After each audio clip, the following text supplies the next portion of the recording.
Terra Luna était dans le top 10 il y a environ une semaine. Par contre, aujourd'hui, elle a perdu environ 100% de sa valeur. Son prix s'est divisé par plus de 2 millions. Son stablecoin USD se retrouve à 0,17 $ environ à l'heure actuelle, ayant perdu plus de 80% de sa valeur en bourse. Bon, pour un stablecoin, c'est anormal tout simplement. Doit-on acheter ou vendre ces crypto-monnaies? Qu'est-ce qu'on retient de ce crash? C'est le sujet de cette vidéo. Parlons-en.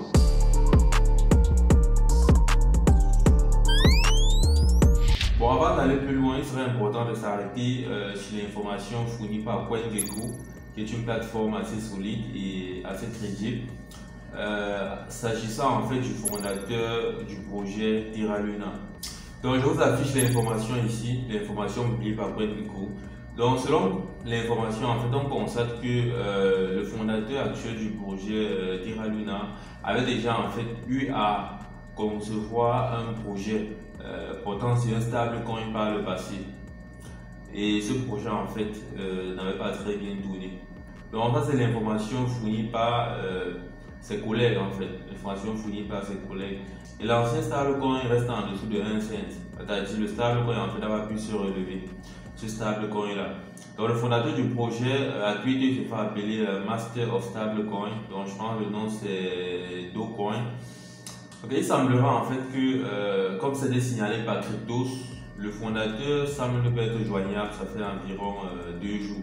Bien sûr, on peut supposer que c'est pas grave, on suppose qu'il y a peut-être eu, c'est un échec qu'il a eu à apprendre de ses erreurs et actuellement on est sur un projet fructueux.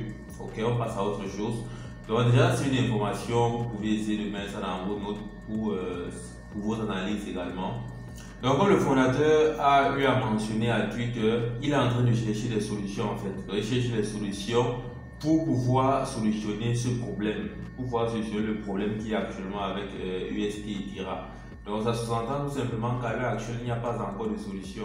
Ok, actuellement, passons au protocole, passons à la blockchain. Qu'en est-il de la blockchain? Bon, actuellement, l'état de la blockchain est tout simplement un état d'alerte, tout simplement catastrophique. Vous allez voir, la blockchain Terra Luna en fait fonctionne avec ce qu'on appelle un consensus proof of stake. Et le consensus proof of stake, ça fait partie de la deuxième génération des consensus blockchain. Et bien, si vous ne savez pas ce que c'est qu'un consensus, son rapport avec la blockchain, je vous affiche la vidéo ici que vous pourrez aller regarder. Le consensus proof of stake en fait n'est pas adapté aux petits projets. Donc c'est pas adapté aux projets, il y a une faible capitalisation boursière. On constate actuellement que le projet Terra Luna, étant donné la chute, étant donné la perte drastique de la valeur du Terra Luna, ça fait de en sorte que n'importe quel acteur peut aller acheter des pièces très moins chères en bourse et devenir validateur pour pouvoir obtenir un certain pouvoir en fait. Étant donné qu'avec le proof of stake, pour valider les transactions dans la blockchain, il faut détenir une certaine quantité de pièces qui est fixée bien à l'avance. Ça fait de en sorte que pour valider les transactions dans la blockchain Terra Luna, ça ne coûte plus grand chose aujourd'hui par rapport à avant. Et c'est pas un cas particulier avec Terra Luna en fait, c'est un cas général. On va constater également le cas de Elrond. Avec Elrond par exemple, pour devenir validateur chez Elrond, il faut détenir 2500 pièces de EGLD. L'EGLD à son ATH coûtait plus de 500 $. Lorsqu'on fait 2500 x 500, on voit directement la valeur. En ce moment, voilà la difficulté qu'il fallait avoir pour devenir validateur en ce moment. Mais actuellement, la pièce EGLD est descendue aux environs de 80 $. Ce qui fait que 2500 EGLD deviennent beaucoup moins chers, vu que la valeur de la crypto a baissé. Et c'est également le cas qu'on rencontre aujourd'hui avec la crypto Terra Luna. Suite à cette défaillance, la sécurité économique de Terra Luna a été brièvement évaluée à 180 millions $. Il en résulte alors qu'avec 200 millions $, n'importe qui est capable d'arrêter le réseau Terra Luna, est capable de gérer tous les actifs, est capable en quelque sorte de dominer la blockchain. On constate que ce premier problème qu'il y a eu avec UST a causé une succession de problèmes jusqu'à arriver à ce niveau. Raison pour laquelle plusieurs validateurs se sont mobilisés sur Discord afin de faire un vote pour décider si la blockchain du réseau doit être arrêtée ou pas. À l'heure actuelle, la blockchain a été mise en pause tout simplement. Lorsqu'on dit arrêter, là je veux parler de mise en pause. La blockchain a été mise en pause. Parce qu'en fait, si on laissait la blockchain continuer à fonctionner, n'importe qui en fait pouvait attaquer le réseau. Lorsqu'on regarde le nombre de personnes qui peuvent détenir 200 millions de dollars au monde entier, il y a énormément de personnes. Ça augmentait en fait la chance que ce réseau-là puisse être attaqué. Alors les développeurs, les validateurs ont directement réagi et un vote a été fait. La majorité a, n'est-ce pas, décidé de mettre pause au réseau pour pouvoir éviter cette attaque-là. Mais en fait, le fait de mettre pause au réseau ne vient pas résoudre le problème principal qu'on a avec ces deux crypto-monnaies-là. Ça vient juste essayer d'éviter un plus grand problème par rapport au problème qu'on a actuellement. Voilà tout simplement ce qu'il en est de l'état de la blockchain, de l'état de la mise en pause de la blockchain. De l'autre côté, chez Anchor Protocol, donc pour rappel, Anchor Protocol est tout simplement la plateforme DeFi du réseau blockchain Terra. Chez Anchor Protocol, en fait, la team a constaté que la réserve était en train de s'épuiser. Donc la réserve était en train de s'épuiser, c'était compliqué. Et ils ont tout simplement essayé de faire un vote dans le but de faire baisser le taux d'intérêt qui était auparavant de 19,5% et qui est actuellement de 18%, la faire baisser à 4% afin de pouvoir empêcher l'épuisement de la réserve Anchor. Et bien sûr, ce qui va permettre de réduire aussi le nombre d'UST en circulation. Encore une fois, on constate que ce deuxième vote, cette deuxième politique ne vient pas directement résoudre le problème, mais vient plutôt essayer d'éviter d'avoir un problème beaucoup plus grand. Bien sûr, jusqu'ici, ces événements ont eu énormément de conséquences, non seulement du point de vue des utilisateurs, mais également du point de vue de la team du projet. Actuellement, Binance a délisté la crypto-monnaie Terra Luna tout simplement. Et également, c'est le cas du côté de L-Bank. C'est également le cas du côté de L-Bank qui a délisté et Terra Luna et UST. Et je pense actuellement même sur TradingView, c'est plus disponible. Donc on assiste tout simplement à une succession de délistings qui sert peut-être plus tard, on verra arriver plusieurs autres plateformes qui vont délister en masse ces crypto-monnaies-là. Et ainsi on arrive donc à la question fatidique, est-ce qu'il faut acheter ou pas? Déjà avant de répondre à cette question, je tiens à vous rappeler qu'en fait cette vidéo n'est pas un conseil en investissement et également toutes les autres vidéos qui sont faites sur cette chaîne. C'est juste là pour vous donner des informations afin de mieux prendre vos décisions pour ceux qui n'ont pas le temps de puiser des informations, de faire des analyses.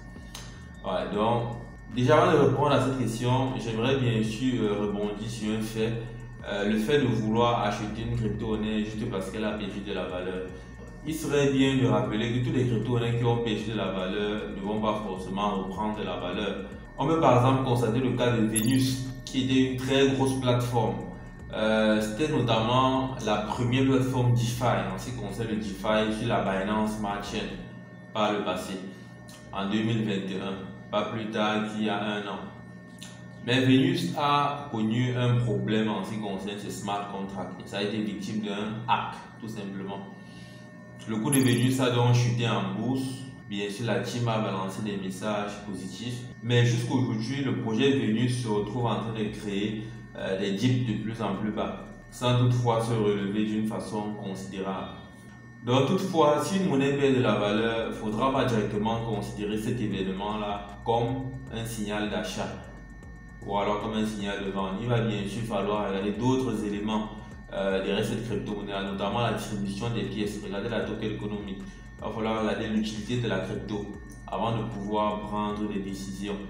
Et bien sûr, il ne faudra pas se baser seulement sur l'analyse graphique, il ne faudra pas se baser seulement sur le graphique, sur l'analyse technique pour pouvoir prendre position sur des crypto-monnaies.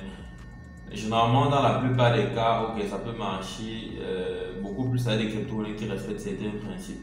Mais avec d'autres crypto-monnaies qui n'ont pas certains principes fondamentaux, comme le cas de Terra Luna, il est vraiment important d'aller regarder le fondamental. Si c'est un bon fondamental, avant de venir regarder la partie analyse technique. Parce qu'on regarde par exemple la crypto-monnaie Terra Luna, plusieurs personnes en fait ont pris des positions sur cette crypto-monnaie là. Je pense notamment à Twitter où plusieurs ont fait des témoignages. plusieurs personnes ont pris des positions selon des triangles, selon des patterns, selon des indicateurs tels que les RSI. Mais plus tard, énormément de personnes se sont vues en train de perdre des montants assez élevés, des 200 000 $, des 1 million $. Certains se sont retrouvés en train de perdre 10 millions $, 15 millions $, rien que sur le Terra Luna. Tout simplement parce que plusieurs se basaient beaucoup plus sur le graphique, se basaient beaucoup plus sur les supports qui étaient tracés. Donc au finish, il serait important de jumeler une bonne analyse fondamentale avec une bonne analyse technique. Je pense qu'on aura un résultat beaucoup plus convaincant, peu importe la crypto-monnaie en question. Afin de savoir s'il est bien d'acheter Terra Luna actuellement ou pas, il serait important déjà de savoir quelle est l'utilité de Terra Luna, quelle est son utilité. Bien sûr, à la précédente vidéo concernant le Terra Luna, à la vidéo où on parlait de Terra Luna, on a eu à constater en fait qu'il y avait un très gros taux d'inflation sur le Terra Luna. Alors, vu qu'on sait déjà à quel niveau se situe l'offre, il serait aussi important de savoir à quel niveau est-ce que la demande se situe, vu que le prix va dépendre de l'offre et de la demande. Lorsqu'on regarde attentivement, on constate que la première utilité de Terra Luna, c'est qu'elle sert de paiement. Elle sert de moyen de paiement en ce qui concerne les gaz, en ce qui concerne les frais de gaz. Bon, déjà vu que la blockchain a été mise à l'arrêt, bon, il serait impossible que cette utilité soit tout simplement indisponible pour le moment. Bien sûr, une autre utilité du Terra Luna, c'est qu'elle sert de crypto-monnaie de gouvernance. C'est-à-dire qu'elle permet d'avoir le pouvoir de voter concernant les lois qui vont être mises en place. Une autre utilité qu'on peut avoir, c'est qu'elle sert de réserve en ce qui concerne stablecoin UST. On a déjà eu à parler de ça lors de la première vidéo. Je vous invite à la regarder. Plus tard, on constate que la quatrième utilité du Terra Luna, c'est qu'elle sert dans le staking, c'est-à-dire afin de valider les transactions dans la blockchain. Elle serait utile en fait pour staker afin de valider les transactions dans la blockchain. Bon, vu que la blockchain a encore une fois été mise en pause, cela signifie tout simplement que bon, cette option est de fort chance qu'elle ne soit pas également disponible. Bon, plusieurs options en fait. En conclusion, d'une part, on constate que le nombre de pièces du Terra Luna est sans cesse croissant. Pourtant, l'utilité a été revue à la baisse. Il y a moins d'utilité, ou alors pour ne pas dire quasiment plus d'utilité. Ça devient tout à fait pénible pour la crypto-monnaie, pour que cette crypto-monnaie va énormément souffrir. Sans compter le fait qu'il y a l'algorithme qui va tout simplement créer de plus en plus de pièces. Vu que le stablecoin UST est inférieur à $1. Donc on sait tout simplement que pour le moment, Terra Luna n'a rien à envier, mis à part son potentiel en termes d'explosion, s'il arrivait qu'un jour ça puisse atteindre son ATH. Mis à part ça, concernant son côté fondamental, pour le moment, il n'y a quasiment rien à envier. Il n'y a pas de solution face aux problèmes qui sont là actuellement.